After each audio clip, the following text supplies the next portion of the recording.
Muda Teladan Desa Sukatani. Desa Sukatani terletak di kaki perbukitan Jawa Barat, tenang dan hijau, dengan udara sejuk yang menenangkan siapapun yang berkunjung. Tapi seperti banyak desa lain di pelosok negeri, di balik keheningan dan keramahan warganya, tersimpan bisikan-bisikan gelap yang tak selalu bisa dijelaskan logika. Raka, pemuda 24 tahun yang tinggal di rumah sederhana di ujung jalan desa, dikenal oleh semua orang sebagai anak baik. Ayahnya, Pak Darman, adalah petani yang jujur, sementara ibunya, Bu Sulastri, sering membantu ibu-ibu memasak untuk acara desa. Raka sendiri bekerja sebagai guru ngaji di surau kecil dekat sawah. Ia tak pernah menolak permintaan tolong, bahkan kepada mereka yang dulu sempat meremehkannya saat kecil. Setiap pagi, Raka akan menyapu halaman masjid, mengajar anak-anak membaca Al-Quran, lalu membantu Pak Ujang di kebun. Ia juga sering mengantar belanjaan Bu Sarti, janda tua yang tinggal sendirian. Masyarakat memujinya. Tapi pujian yang terlalu sering terdengar, kadang menyulut api di hati yang salah. Suatu hari, saat pulang dari masjid, Raka disapa oleh Ibu Narti, wanita parubaya yang tinggal di rumah besar peninggalan suaminya. Rumah itu dikenal angker oleh anak-anak, dengan jendela kayu tua dan tanaman liar menjalar ke atap. Ibu Narti jarang keluar rumah, dan bila keluar pun, ekspresinya datar, matanya tajam seperti mengupas niat orang lain. "Kamu makin sering disebut orangnya, Kak," ucap Ibu Narti sore itu, senyumnya tipis, nyaris mengejek. Raka, yang tak pernah berburuk sangka, hanya tersenyum. "Alhamdulillah, Bu. Saya cuma berusaha jadi orang baik, itu saja." Ibu Narti mengangguk, lalu menatap Raka dalam-dalam. Kebaikan itu kadang bikin orang lain lupa siapa dirinya. Kalimat itu membuat Raka terdiam. Tapi ia tetap menunduk sopan dan pamit. Ia tak tahu, mulai dari hari itu, hidupnya perlahan berubah. Malam pertama, ia mendengar suara ketukan keras di dinding kamarnya. Disangkanya tikus. Tapi ketika ia bangun untuk memeriksa, suara itu hilang begitu saja. Esok malamnya, suara ketukan terdengar lagi, kali ini seperti seseorang memukul pintu lemari. Namun saat dibuka, hanya baju-baju tergantung biasa. 3 hari kemudian, saat membantu Pak Ujang di ladang, Raka tiba-tiba muntah darah. Tubuhnya menggigil, dan pandangannya gelap sejenak. Pak Ujang panik dan langsung mengantarnya pulang. Bu Sulastri menangis melihat keadaan anaknya. Namun saat diperiksa di klinik desa, dokter hanya bilang Raka kelelahan. Tapi Raka tahu tubuhnya bukan sekadar lelah. Ada sesuatu yang asing. Dadanya berat seperti ditindih, dan setiap malam, ia merasa ada yang berdiri di sudut kamarnya, mengawasinya dalam gelap. "Kak, kamu jangan pulang lewat jalan belakang rumah Bu Narti lagi, ya?" ucap Bu Sulastri suatu malam sambil menyuapi bubur. "Kenapa, Bu?" tanya Raka. "Biar saja. Ibu cuma merasa hawanya beda." Hari-hari berikutnya, Raka semakin lemah. Ia tetap berusaha mengajar dan tersenyum pada warga, tapi tubuhnya terasa bukan miliknya sendiri. Hingga suatu malam Jumat, saat ia selesai mengaji, seorang lelaki tua mendatanginya. Berpakaian putih sederhana, dengan sorban usang di bahu. "Anak muda, kamu harus jaga dirimu. Kebaikanmu terlalu terang." Dan terang itu selalu menarik bayangan. Raka hanya terdiam. Lelaki itu hilang begitu saja di kerumunan jemaah yang bubar. Sejak malam itu, mimpi-mimpi buruk menghampirinya. Ia bermimpi tubuhnya dipaku ke tanah, dengan seekor ular melingkar di dada. Suara perempuan tertawa menari-nari di telinganya. Dan ketika ia terbangun, darah menetes dari hidung, dan di bawah bantalnya, seekor kelabang hitam besar mati tergeletak, tubuhnya berbau anyir. Raka sadar, ini bukan sakit biasa. Dan barangkali, kebaikan yang ia tanam, sedang dicabut paksa oleh tangan yang membencinya dalam diam. Tatapan Ibu Narti yang tak pernah ramah. Pagi itu, suasana desa Sukatani tampak biasa saja. Udara masih dingin, kabut tipis menggantung di antara pohon-pohon bambu, dan suara ayam bersahutan dari berbagai penjuru. Namun, di dalam rumah kecil keluarga Raka, udara seperti berhenti bergerak. Wajah Raka pucat, tubuhnya lemas, dan keringat dingin terus membasahi dahinya. Bu Sulastri menyendokkan bubur ke mulut Raka pelan-pelan. "Nak, Ibu udah bilang, jangan keluar rumah dulu. Ini sudah malam ketiga kamu mimpi buruk, dan Ibu lihat bayangan hitam berdiri di depan kamarmu semalam." Raka menelan bubur perlahan. Aku nggak bisa diam aja, Bu. Aku harus tetap ngajar di surau. Kalau aku berhenti, siapa yang gantiin? Sulastri hanya menatap anaknya dengan cemas. Ia tahu betul anaknya keras kepala dalam hal kebaikan. Siang harinya, Raka memaksakan diri berjalan ke surau. Jalur tercepat melewati belakang rumah Ibu Narti. Meski ibunya sempat melarang, Raka memilih jalan itu, berharap semua hanya kebetulan. Tapi begitu ia melewati halaman rumah yang dipenuhi ilalang kering dan genting-genting tua, sosok Ibu Narti muncul di beranda. Tatapannya menusuk. Tak ada senyum, hanya sepasang mata hitam dalam yang mengawasi gerak-gerik Raka seolah menilai. "Panas ya, Ka?" tanyanya datar. Raka sedikit kikuk. "Iya, Bu, lumayan." Ibu Narti hanya mengangguk pelan, lalu berkata pelan, hampir seperti berbisik, namun cukup keras untuk didengar. "Kalau terlalu terang, orang bisa silau. Hati-hati, nanti bisa dibakar cahaya sendiri." Raka berhenti sejenak. Tapi memilih tersenyum dan menunduk sopan, lalu kembali berjalan. Sesampainya di surau, Raka mencoba menenangkan diri. Tapi sorot mata Ibu Narti terus membekas dalam pikirannya. Hari itu, saat mengajar anak-anak, ia tiba-tiba merasa pusing hebat. Matanya berkunang-kunang. Salah satu muridnya, Wawan, berseru, "Kak Raka," hidungnya berdarah. Ia buru-buru menyeka darah dengan sarungnya, lalu pamit pulang. Di jalan, ia terhuyung, tubuhnya seperti ditarik ke tanah. Sampai-sampai Pak Ujang yang lewat dengan sepeda motornya terpaksa menolong dan memboncengnya pulang. Di rumah, Bu Sulastri segera memanggil Pak Ustaz Rahman, ustaz dari desa seberang yang dikenal bisa mengobati penyakit aneh. Saat Ustaz Rahman tiba malam itu, ia langsung meminta izin masuk ke kamar Raka. Ia duduk di tepi tempat tidur, membuka Al-Quran kecil dari sakunya, dan mulai membaca ayat-ayat tertentu. Baru beberapa ayat, tubuh Raka mendadak menggeliat hebat. Matanya terpejam, napasnya tersengal, dan dari mulutnya keluar suara, bukan suara Raka. "Kau tak bisa ambil dia. Dia milik majikanku. Cahaya itu harus padam."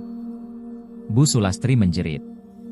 Tapi Ustaz Rahman tetap tenang, suaranya tegas membaca ayat kursi berulang kali. Hingga tubuh Raka perlahan tenang kembali. "Saya belum bisa bersihkan semuanya malam ini," ucap Ustaz Rahman. Yang menyerang Raka bukan sekadar jin kiriman biasa. Ini ada niat jahat yang dibalut ilmu hitam lama. Ilmu itu kuat, dan datang dari orang yang sangat membenci dia. "Membenci Raka? Tapi semua orang di desa ini sayang sama dia, Ustaz," ucap Bu Sulastri. Ustaz Rahman menatap lantai sejenak. Kadang, yang paling membenci adalah yang paling sering melihat kebaikannya. Diam-diam, pandangan Bu Sulastri mengarah pada satu nama yang mulai terasa mencurigakan di benaknya, Ibu Narti. Malam itu, suara ketukan kembali terdengar di rumah Raka. Tapi kali ini lebih kencang. Lebih jelas. 3 kali. Bukan dari lemari, tapi dari pintu depan. Saat Bu Sulastri membuka pintu, tak ada siapa-siapa. Hanya ada sebungkus nasi rapi dalam rantang, diletakkan begitu saja di atas keset. Dan di bawah rantang itu, secari kertas tertulis dengan tulisan tangan. "Makanlah agar cepat sembuh, anak baik. Jarum dalam makanan dan luka yang tak sembuh." Pagi menjelang. Matahari mulai memancar hangat ke atap-atap rumah warga desa Sukatani, tapi di rumah keluarga Raka, suasana masih murung. Raka belum kunjung pulih. Tubuhnya lemas, dan setiap malam, ia menggeliat seperti sedang bertarung dengan sesuatu dalam mimpinya. Bu Sulastri masih menatap rantang yang semalam ia temukan di depan pintu. Ia belum membuka isinya. Sesuatu dari cara bungkusannya terikat terasa ganjil. Terlalu rapi. Terlalu dipaksakan. Namun saat Raka mulai terbangun dari tidurnya dan mengeluh lapar, naluri seorang ibu mengambil alih. Ia membuka rantang itu. Di dalamnya, seporsi nasi uduk lengkap dengan ayam goreng dan irisan mentimun, harum dan menggoda. Di atasnya, ada selembar daun pisang bertuliskan huruf-huruf Arab yang tampak seperti tulisan pegon. Sebagian sudah luntur karena minyak makanan. "Jangan dimakan, Bu." "Ini aneh," kata Raka tiba-tiba, matanya setengah terbuka. Bu Sulastri terkejut. Tapi demi melihat anaknya sangat lemah, ia mengambil sesendok kecil nasi, memastikan semuanya baik-baik saja. Tak terasa aneh. Tak ada rasa pahit. Tak ada bau busuk. Akhirnya, Raka pun memakannya perlahan, 1-2 suapan. Hingga pada suapan ketiga, wajahnya menegang. Ia memuntahkan nasi dari mulutnya dan memegang tenggorokannya. Ada sesuatu nyangkut. Bu Sulastri panik. Ia mengambil sendok dan melihat ke dalam nasi yang tersisa. Di sana, tersembunyi di bawah tumpukan ayam goreng, ia menemukan sebuah jarum jahit, panjang, masih berminyak, dan tampak digunakan. Ya Allah, serunya. Tangannya gemetar saat membuang makanan itu ke bak sampah. Malam harinya, luka-luka muncul di sekujur tubuh Raka. Seperti dicakar. Tapi anehnya, goresan itu terlalu rapi, membentuk pola lingkaran dan garis-garis silang. Saat Bu Sulastri mencoba mengoleskan minyak kayu putih, kulit Raka malah melepuh. Ia menangis dalam diam. Lalu malam itu, ia kembali memanggil Ustaz Rahman. Sang Ustaz datang membawa air dalam botol kecil dan segenggam daun bidara. Saya tahu ini akan berkembang. Kita berhadapan dengan ilmu santet tingkat tinggi. Biasanya disertai media kiriman, benda mati yang sudah diisi jin. Kalau tidak ditemukan dan dimusnahkan, pengaruhnya akan semakin kuat. Setelah membaca doa-doa ruqyah, Ustaz Rahman memercikkan air ke seluruh sudut rumah. Ketika ia sampai di bawah ranjang Raka, tubuhnya menegang. Ia menarik sebuah kantong kain lusuh yang menempel di kolong ranjang. Di dalamnya, terdapat segumpal rambut, sepotong kuku kaki, dan selembar foto Raka yang terbakar sebagian. Seseorang sudah mengirimkan bagian tubuhmu sebagai media. Ini berarti mereka punya akses ke dalam rumahmu, atau setidaknya pernah menyentuh barang pribadimu, ucap Ustaz Rahman dengan suara berat. Malam itu, Raka tidur dengan tubuh dikelilingi bacaan ayat suci. Tapi bahkan dalam tidur, wajahnya tegang. Ia bermimpi berada di tengah kuburan yang penuh asap. Di sana, ia melihat sosok perempuan berpakaian hitam duduk di atas nisan, tertawa sambil memainkan jarum. Bagaimana rasanya jadi anak baik yang tak disukai dunia, Raka? Kata perempuan itu, sebelum lenyap dalam asap. Paginya, saat Raka bangun, darah menetes dari telinganya. Dan di luar rumah, Bu Sulastri menemukan jejak kaki kecil berlumpur mengarah ke jendela kamar anaknya, tapi tak ada satupun jejak kembali menjauh. Saat itu, Bu Sulastri merasa semuanya sudah tak bisa dianggap kebetulan lagi. Ia menatap rumah besar di ujung jalan, rumah tua milik Ibu Narti, dengan perasaan yang semakin kuat. Sore harinya, Ibu Narti berdiri di depan warung sambil membeli gula. Saat melewati rumah Raka, ia sempat berhenti sejenak, menatap ke arah jendela kamar. Dengan senyum dingin, ia berbisik pelan, belum waktunya mati, tapi mari kita lihat seberapa lama kau bisa bertahan, Nak Raka. Jika kamu setuju, aku akan lanjut ke narasi 4, suara ketukan dari dalam lemari. Atau ada bagian yang ingin diperkuat diubah dulu sebelum lanjut? Suara ketukan dari dalam lemari. Malam turun dengan cepat di desa Sukatani. Udara dingin menusuk, tapi peluh dingin justru membasahi tubuh Raka. Setelah malam-malam yang panjang dengan mimpi buruk, hari itu ia memutuskan untuk tetap di kamar dan berzikir pelan. Meski tubuhnya lemas, semangatnya belum mati. Ia percaya, sekuat-kuatnya ilmu gelap, pasti ada jalan untuk bertahan. Namun malam itu, sesuatu yang lebih nyata mulai terjadi. Tepat pukul 2 dini hari, saat suara jangkrik terdengar paling pelan, terdengar ketukan dari dalam lemari. Tok, tok, tok. Raka membuka mata perlahan. Awalnya ia mengira hanya mimpi. Tapi saat suara itu terdengar lagi, lebih keras, ia duduk tegak dengan jantung berdegup kencang. Tok, tok, tok. Sumber suara jelas berasal dari lemari kayu di sudut kamar. Lemari tua itu sudah bertahun-tahun digunakan keluarga mereka, menyimpan pakaian dan barang-barang peninggalan almarhum ayahnya.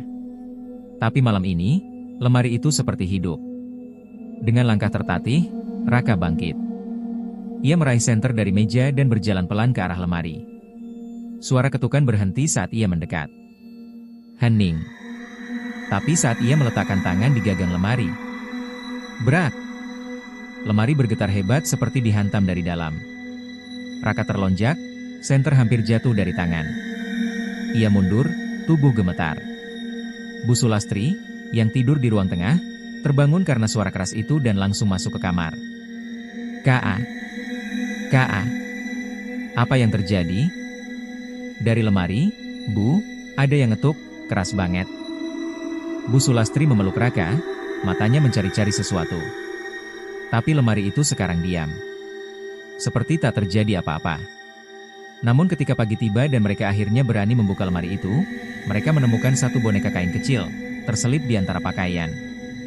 Boneka itu ditusuk dengan 2 jarum, satu di kepala, satu lagi di dada. Wajahnya dicoret-coret arang, dan di dadanya ada tulisan dengan tinta merah.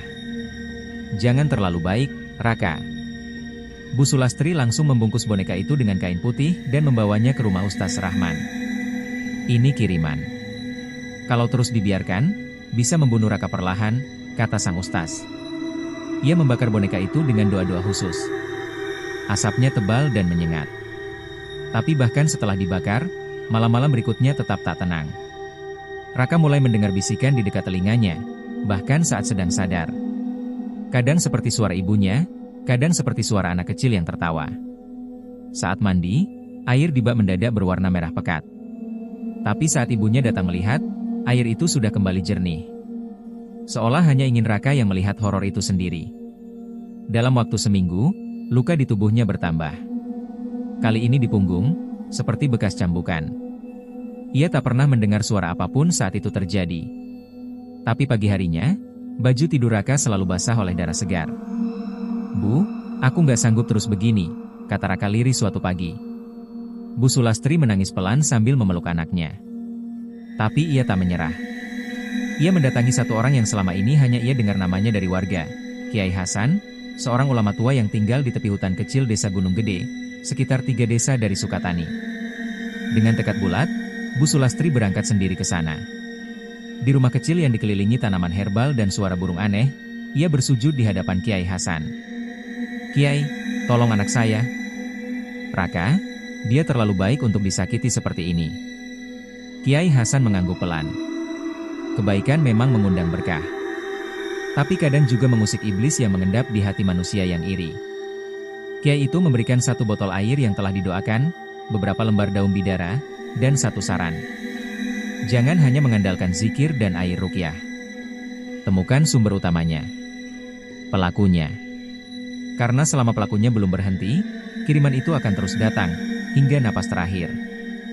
Malam itu, Raka kembali mendengar suara ketukan dari lemari. Tapi kali ini berbeda. Ketukan itu bukan dari dalam, melainkan dari belakang lemari. Seolah seseorang sedang bersembunyi di balik dinding, mengintip, menunggu. Dan ketika Raka mendekat dengan berani, ia mendengar suara pelan, sangat jelas, sangat dingin. "Kau harus berhenti, Raka. Atau aku akan mulai menyakiti ibumu." Bayangan di belakang jendela. Langit malam desa Sukatani tampak pekat, seolah menutup segala cahaya harapan. Rumah keluarga Raka kini tak ubahnya seperti liang kesunyian. Tirai jendela selalu tertutup rapat. Pintu hanya dibuka untuk Ustaz Rahman atau tetangga dekat. Selebihnya, keheningan menyelimuti setiap sudut rumah. Raka makin melemah. Tapi bukan hanya tubuhnya. Jiwanya pun kini mulai goyah. Ketukan dari belakang lemari, suara bisikan, luka yang datang tanpa sebab, semuanya membuat semangatnya seperti ditarik ke jurang. "Bu, aku nggak takut mati, tapi aku takut ibu ikut disakiti," katanya suatu malam, menatap ibunya yang selalu menemaninya tanpa lelah. Bu Sulastri mengusap kepala Raka dengan tangan gemetar. "Ibu lebih rela menanggung semuanya daripada lihat kamu terus menderita begini." Tapi malam itu, penderitaan itu datang untuk sang ibu. Sekitar pukul 3 dini hari, saat Raka tertidur setelah dibacakan doa oleh Ustaz Rahman, Bu Sulastri terbangun karena mendengar suara tangisan perempuan. Pelan, menyayat, terdengar dari luar jendela dapur.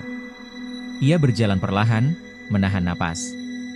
Langkahnya menyusuri lorong rumah yang hanya diterangi cahaya samar dari lampu minyak. Tangisan itu makin jelas, tapi ketika ia membuka tirai jendela dapur, tak ada siapa-siapa. Namun saat ia hendak menutup tirai kembali, matanya menangkap sesuatu. Bayangan. Bayangan perempuan berdiri di luar, di balik kaca jendela kamar Raka. Tubuhnya membungkuk. Rambutnya panjang menutupi wajah. Ia diam, tapi keberadaannya begitu dingin hingga kaca jendela tampak berkabut. Bu Sulastri menahan jeritan. Ia berlari ke kamar Raka, berharap bayangan itu hanyalah bayang-bayang pikirannya. Tapi ketika ia membuka pintu kamar, Raka menatap jendela dengan wajah pucat. Bu, ibu lihat juga ya. Seketika, mereka berdua menyaksikan bayangan itu bergeser pelan, memutari sisi rumah menuju jendela kamar.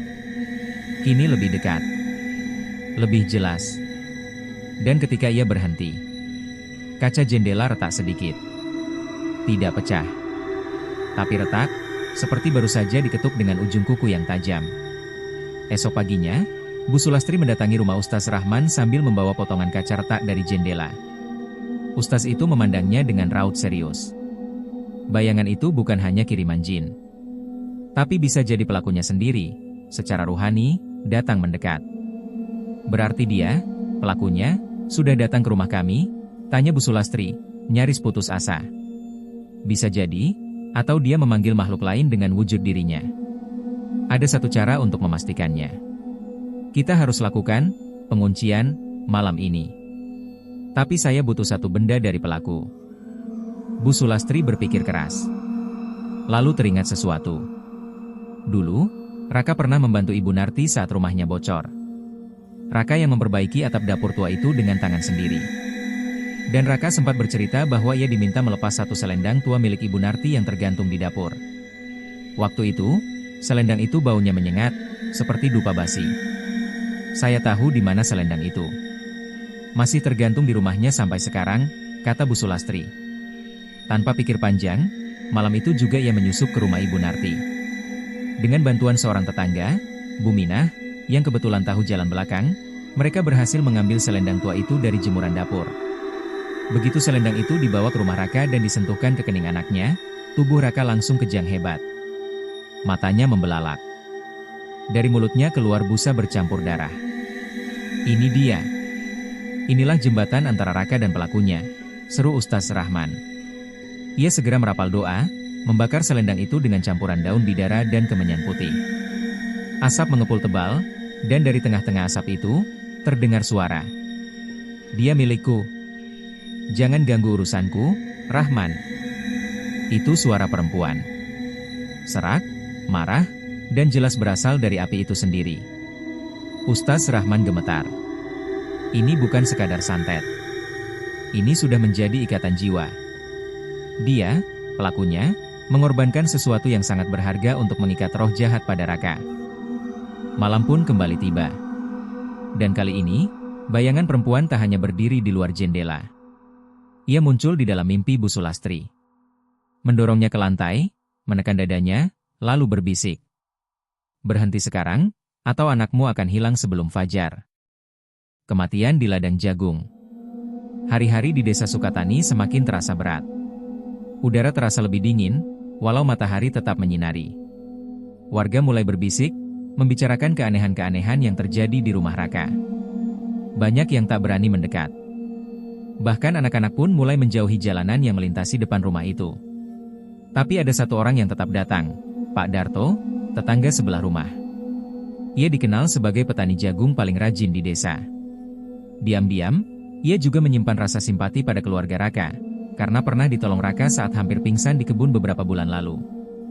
Sul, saya bantu tanam jagung di ladangmu. Ya. Biar kamu bisa jaga Raka terus, ujar Pak Darto pada Bu Sulastri suatu pagi. Ya Allah, terima kasih, Pak Darto, saya nggak tahu harus balas bagaimana. Tapi siapa sangka, niat baik itu justru menjadi awal dari teror yang lebih dalam. Siang itu, Pak Darto berjalan ke ladang jagung milik keluarga Sulastri. Letaknya memang cukup jauh, dekat tepi hutan kecil yang berbatasan dengan desa. Ia membawa cangkul dan sebotol air putih. Sesampainya di sana, ia mulai mencangkul tanah dengan semangat. Namun baru beberapa ayunan cangkul, ia melihat sesuatu aneh di tanah. Sebuah boneka jerami kecil, setengah terkubur, dengan sehelai rambut hitam panjang terlilit di lehernya. Wajah boneka itu digambar dengan arang, senyum lebar dan mata merah menyala. Pak Darto memungut boneka itu dan melemparkannya ke pinggir ladang. Ia berpikir itu hanya mainan anak kecil. Tapi saat kembali mencangkul, tiba-tiba kakinya seperti ditarik sesuatu dari dalam tanah. Ia jatuh, lalu tubuhnya kaku. Tak bisa bergerak. Matanya membelalak melihat ke langit, namun mulutnya terkunci, seolah lidahnya tertelan. Dalam pandangannya yang kabur, ia melihat sosok perempuan berjubah hitam berdiri di antara barisan pohon jagung. Perempuan itu tertawa, lalu menunjuk ke arahnya. Kau terlalu dekat dengan Raka. Sekarang rasakan imbalannya. Sore harinya, warga menemukan tubuh Pak Darto terbaring di tengah ladang. Mulutnya masih terbuka, dan di dalamnya, seekor kata hitam mati membusuk. Tak ada yang bisa menjelaskan bagaimana itu bisa masuk. Kabar kematian Pak Darto menyebar cepat. Desa geger. Tapi yang lebih mengejutkan, malam setelah kematian Pak Darto, Raka justru merasa lebih ringan. Untuk pertama kalinya dalam berminggu-minggu, ia bisa berjalan pelan ke halaman belakang, duduk di kursi bambu tua sambil menikmati udara malam. Namun saat ia duduk, ia mendengar bisikan. Satu nyawa untuk satu nafas. Kau dapatkan udara, tapi aku dapatkan jiwanya. Raka terdiam. Kepalanya menoleh pelan ke belakang. Tak ada siapa-siapa. Tapi saat ia melihat ke tanah, di dekat kakinya, ada bekas kaki perempuan. Panjang, ramping, tapi hanya 4 jari. Ia masuk rumah dengan tubuh gemetar. Di ruang tengah, Ustaz Rahman sudah menunggu dengan wajah serius. Teror ini sudah masuk tahap pengorbanan jiwa. Santetnya sudah dikunci dengan perjanjian. Perjanjian apa, Ustaz? Tanya Bu Sulastri cemas. Seseorang telah memberikan tumbal, biasanya darah keluarga sendiri, atau sesuatu yang sangat dicintai. Untuk itu, makhluk pengikutnya akan menagih jiwa dari orang yang mengganggu atau melawan. Tapi kenapa Pak Darto? Tanya Raka lirih. Karena dia menolongmu. Itu cukup membuatnya jadi sasaran. Raka menunduk. Di matanya mengalir air mata. Berarti, siapapun yang baik padaku bisa mati? Ustaz Rahman mengangguk pelan. Itulah liciknya santet jenis ini. Ia membuat korbannya ingin menyerah, karena tahu, setiap bantuan akan ditukar dengan kematian. Malam itu, Bu Sulastri mengunci semua pintu dan jendela. Tapi sekitar pukul 2 dini hari, bau busuk kembali memenuhi kamar Raka. Seperti bangkai dicampur kemenyan. Dan saat ia terbangun, di dinding kamarnya tertulis pesan dengan darah. Selanjutnya, giliran ibumu. Kuburan tua dan paku dari dalam tanah. Setelah kematian Pak Darto dan ancaman mengerikan yang tertulis di kamar, Bu Sulastri tak lagi bisa tidur nyenyak. Ia mulai sering terbangun setiap malam, duduk di sisi ranjang Raka sambil menggenggam tasbih, berzikir tanpa henti. Tubuhnya mulai kurus, matanya cekung, tapi semangatnya belum padam. Kalau harus saya yang digantikan demi keselamatan Raka, saya rela, gumamnya dalam doa. Namun Ustaz Rahman memperingatkan, kalau ibu mati dalam keadaan seperti ini, ibu bisa jadi bagian dari perjanjian itu. Roh ibu bisa dikurung dan dijadikan alat baru. Kalimat itu menohok. Bukan hanya takut mati, Bu Sulastri kini takut jiwanya dimanfaatkan untuk menyakiti anaknya sendiri. Ustaz Rahman akhirnya menyarankan satu langkah terakhir yang lebih berbahaya, mencari titik tanam santet di sekitar rumah. Tempat di mana sang pelaku menanam benda-benda kutukan sebagai pengikat. Benda itu bisa berupa boneka, rambut, kuku, bahkan paku karatan. Biasanya ditanam di bawah tanah, dekat tempat berair atau tempat yang sering dilewati korban, jelas sang ustaz. Dengan bantuan 2 orang warga dan doa pelindung, malam itu mereka mulai menggali tanah di halaman belakang rumah Raka, terutama di dekat sumur tua. Mereka menggali dengan perlahan, sambil terus melantunkan ayat-ayat suci. Baru sekitar 15 menit menggali, cangkul Ustaz Rahman membentur sesuatu keras. Ini dia, bisiknya. Dengan hati-hati, ia membersihkan tanah di sekitarnya, dan tampaklah sebuah botol kaca kecil berisi cairan hitam pekat. Di dalamnya terdapat paku berkarat, rambut manusia, dan potongan kuku. Ini benda pemanggil. Paku ini jadi jangkar agar jin tetap bertahan di tubuh Raka, jelas Ustaz Rahman. Tiba-tiba, angin berhembus kencang. Udara berubah drastis, seolah malam mendadak marah. Daun-daun beterbangan. Api lilin yang mereka bawa nyaris padam. Dan dari kejauhan, terdengar suara tangisan. Bukan seperti tangisan biasa, tapi tangisan yang diikuti suara logam beradu, seperti rantai yang diseret. Bu Sulastri merinding. Itu, dari arah mana? Mereka semua menoleh ke arah ladang jagung. Dari sana, samar-samar terlihat sosok berjubah hitam berjalan perlahan, tangannya menjuntai membawa sesuatu. Sosok itu tidak terlihat jelas. Tapi bau busuk menyengat mulai menyebar, disertai suara-suara lirih tak dimengerti. Kita harus bakar benda ini sekarang, seru Ustaz Rahman. Ia menyiram botol itu dengan air ruqyah dan membakarnya dengan daun bidara dan kertas doa. Api menyala tinggi, dan dari dalam api terdengar jeritan panjang dan serak, seolah seseorang sedang disiksa. Namun saat api padam, tanah tempat botol itu digali menghitam seperti terbakar petir. Dan di tengah bekas tanah hangus itu, muncul sebatang paku lain, lebih besar, menancap ke tanah sangat dalam. Saat mereka mencoba mencabutnya, paku itu panas seperti bara api. Ustaz Rahman pucat. Ini bukan paku biasa. Ini paku penutup jiwa. Artinya, Raka tidak akan sembuh, selama paku ini belum dicabut dari tempat aslinya. Tempat aslinya? Tanya Bu Sulastri, bingung. Tempat pelaku pertama kali membuat perjanjian. Biasanya di kuburan tua. 3 malam berikutnya, mereka mencari-cari makam tua yang mencurigakan, dibantu oleh warga dan petugas desa. Hingga akhirnya, di sebuah bukit kecil tak jauh dari kebun pisang belakang desa, mereka menemukan sebuah kuburan tak bertanda. Nisan sudah hancur, tapi tanahnya masih basah, seolah baru saja dibongkar atau ditanam ulang. Disinilah awalnya, kata Ustaz Rahman. Dengan hati-hati, mereka menggali sebagian tanah di sekitar kubur itu, dan menemukan kain kafan terlipat kecil, di dalamnya ada foto Raka, sehelai baju sekolah lamanya, dan potongan kuku yang sudah menghitam. Ini yang mengikat jin pada jiwa Raka, jelas sang Ustaz. Dan ini, ia menarik sebuah paku sepanjang jari telunjuk dari dalam tanah, adalah penutup nasibnya. Paku itu dibakar di depan makam dengan doa panjang dan pelindung. Namun saat api menyala, angin besar berhembus kencang. Tanah di sekitar mereka retak, dan dari retakan itu, muncul ular-ular kecil keluar, melata ke segala arah. Bu Sulastri menjerit. Salah satu ular nyaris menggigit kakinya. Tapi Ustaz Rahman membacakan ayat terakhir, dan ular-ular itu menguap dalam api, seperti makhluk gaib yang kehilangan wujud. Dan dari kejauhan, terdengar suara yang pernah mereka dengar sebelumnya. Ini belum selesai. Masih ada satu tumbal terakhir. Tumbal terakhir, ibu atau anak? Setelah paku terakhir dibakar di kuburan tua, suasana desa Sukatani berubah. Hujan turun hampir setiap malam, tapi bukan hujan biasa.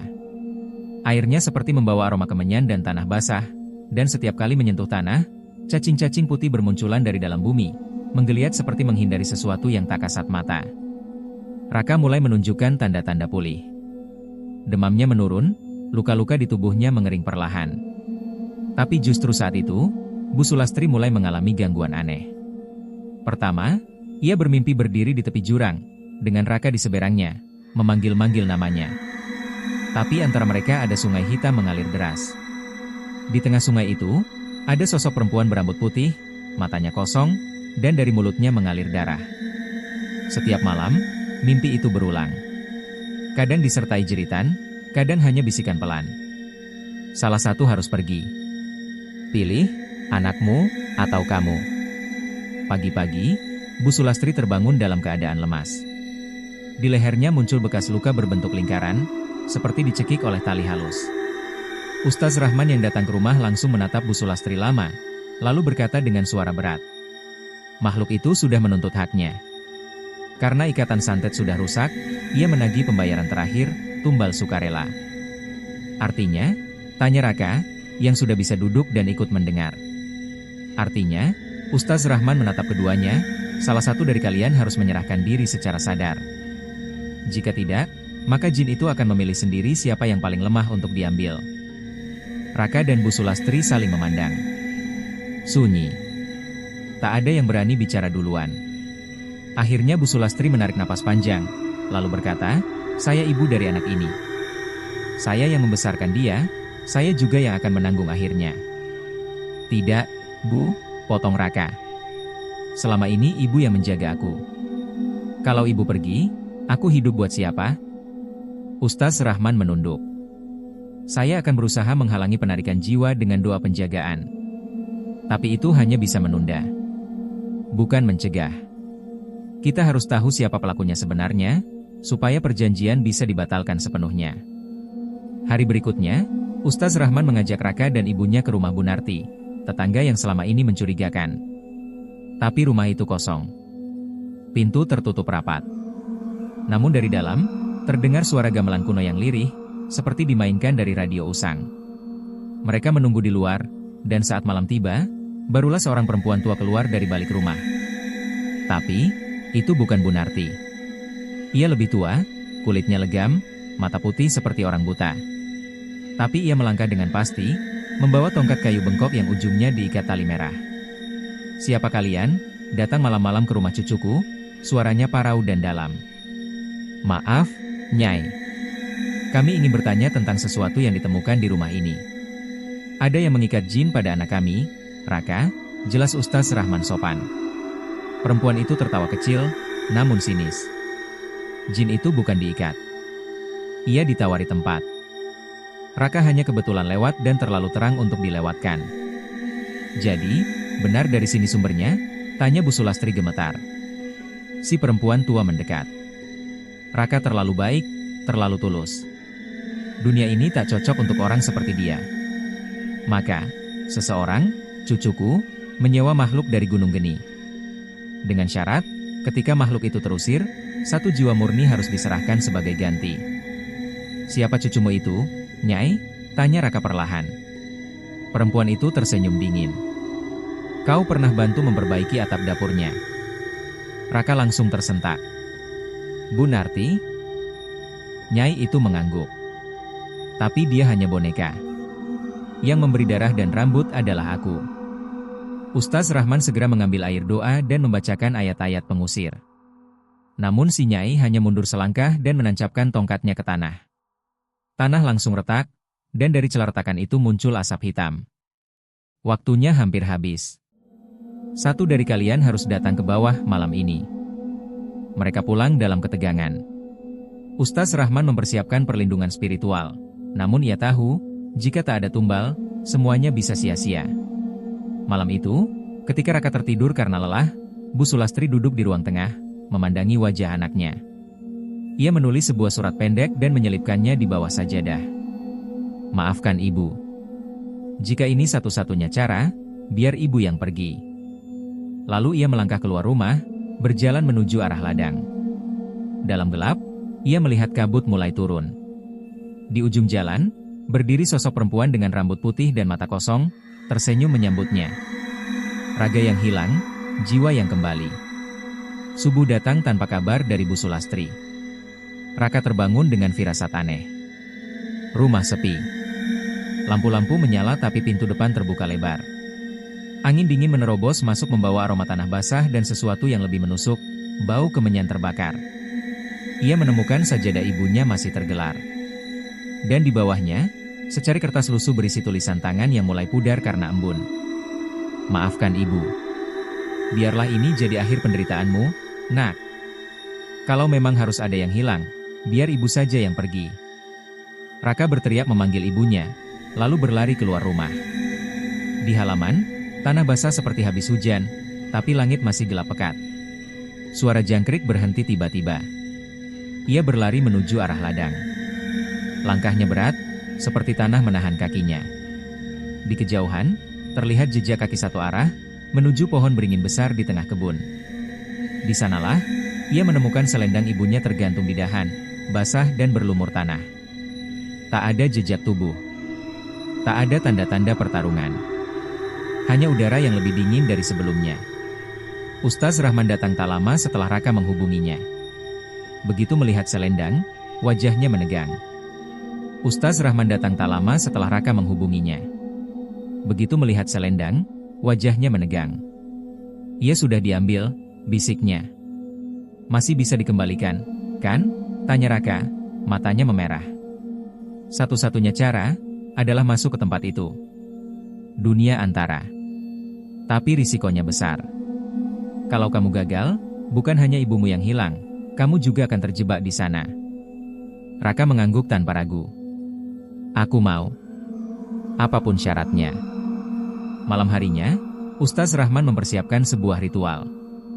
Ia menggambar lingkaran pelindung di ruang tamu rumah Raka dengan kapur dan air ruqyah. Di tengah lingkaran itu, Raka duduk bersila. Ustaz Rahman membaca ayat-ayat dan membakar dupa dari daun bidara dan kulit kayu gaharu. Ketika Raka memejamkan mata, tubuhnya bergetar pelan. Ia merasakan seperti ditarik keluar dari raganya. Suara Ustaz Rahman memudar, digantikan dengung aneh dan jeritan jauh dari dalam tanah. Ketika ia membuka mata, ia tidak lagi berada di rumahnya, tapi di sebuah tempat gelap berkabut. Tanahnya merah dan berlendir. Langit tak terlihat. Dan di depan matanya, berdiri sebuah pintu batu raksasa bertuliskan huruf-huruf kuno. Pintu ke dunia antara, pikir Raka. Pintu itu membuka sendiri. Suara deritnya seperti tulang patah. Raka melangkah masuk. Di dalam, ia melihat bayangan-bayangan manusia berjalan tanpa arah. Beberapa menangis, beberapa tertawa seperti orang kesurupan. Tapi tak satu pun yang menyadarinya. Ia berjalan melewati lorong panjang dengan tembok bergerak, dihiasi wajah-wajah yang menjerit dari dalam dinding. Di ujung lorong itu, ada sebuah kolam hitam. Di tengah kolam itu, Bu Sulastri terikat rantai, matanya tertutup, tubuhnya mengambang tanpa daya. Dan di atasnya, melayang sosok berjubah hitam dengan rambut putih menjuntai dan wajah tanpa mata. Kau datang, untuk menukar nyawa? Raka menggenggam cincin pemberian ibunya. Aku datang untuk mengambil kembali ibuku. Dan kalau harus menukar dengan nyawaku, aku siap. Makhluk itu tertawa kecil, lalu berkata, baik. Tapi jangan lupa, siapapun yang kembali, akan meninggalkan jejak selamanya. Tiba-tiba, Raka terlempar ke dalam kolam. Ia berenang sekuat tenaga ke arah ibunya. Air kolam itu dingin seperti es, namun terasa seperti terbakar. Tubuhnya mulai melemah. Tapi ia terus berenang, hingga tangannya menyentuh lengan ibunya. Dan saat itu, sosok hitam melesat turun seperti panah, menerjang mereka berdua. Tapi dari saku Raka, benda kecil jatuh dan mengapung di air, foto lama Raka bersama ibunya. Makhluk itu menjerit keras. Cahaya putih meledak dari foto tersebut, menghantamnya hingga tubuhnya terbakar. Dalam sekejap, Raka dan Bu Sulastri tersedot keluar dari kolam, terlempar ke lorong yang sama. Cahaya terang mengelilingi mereka. Raka menutup mata. Ia terbangun di ruang tamu, dengan tubuhnya dikelilingi air zam-zam dan daun bidara. Di sebelahnya, Bu Sulastri juga membuka mata perlahan. Napasnya berat, tapi ia hidup. Ustaz Rahman menunduk syukur, air mata menetes. Allah masih menyelamatkan kalian. Namun Raka merasa aneh. Saat berdiri, ia merasakan sesuatu berubah dalam dirinya. Matanya menatap bayangan di cermin, dan ia melihat sepasang mata lain menatap balik dari balik bahunya. Kebaikan yang membawa kutukan. Sudah 3 hari sejak Raka dan Bu Sulastri berhasil kembali dari dunia antara. Secara fisik, mereka sehat. Tapi suasana di rumah mereka berubah drastis. Lebih sunyi, lebih berat. Malam hari, suara-suara dari luar jendela sering muncul lagi. Tapi bukan lagi suara jeritan atau ketukan, melainkan bisikan pelan yang memanggil nama Raka dari dalam kegelapan. Yang lebih mengganggu, bayangan di cermin. Tiap kali Raka melewati cermin, ia melihat sosok lain yang berdiri sedikit di belakangnya. Tinggi, kurus, dengan mata hitam legam. Saat ia menoleh, tak ada siapa-siapa. Tapi cermin tetap memperlihatkan sosok itu. Raka mulai gelisah. Makanan terasa hambar, tidur tak pernah nyenyak, dan pagi tak pernah terasa segar. Pak Ustaz, katanya saat menemui Ustaz Rahman, aku merasa seperti tidak kembali sendirian. Ustaz Rahman diam lama, lalu berkata dengan tenang. Itu bukan perasaan, Raka. Kau benar. Saat melakukan pemanggilan arwah lewat ayat-ayat ruqyah ringan, Ustaz Rahman melihat hal mengerikan. Dalam pantulan air di mangkuk doa, terlihat sosok hitam duduk di pundak Raka. Ia berbisik sambil menyeringai. Tubuh ini punya 2 pintu. Satu sudah kubuka.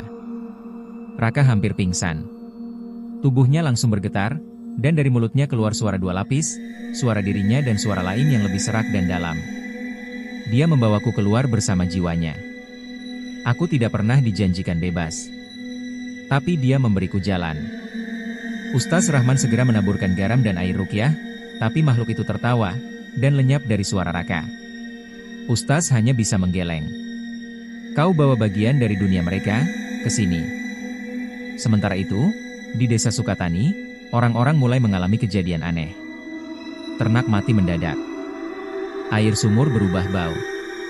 Dan beberapa anak-anak kecil bercerita melihat orang tinggi hitam yang berdiri di ujung sawah tiap malam. Warga mulai resah.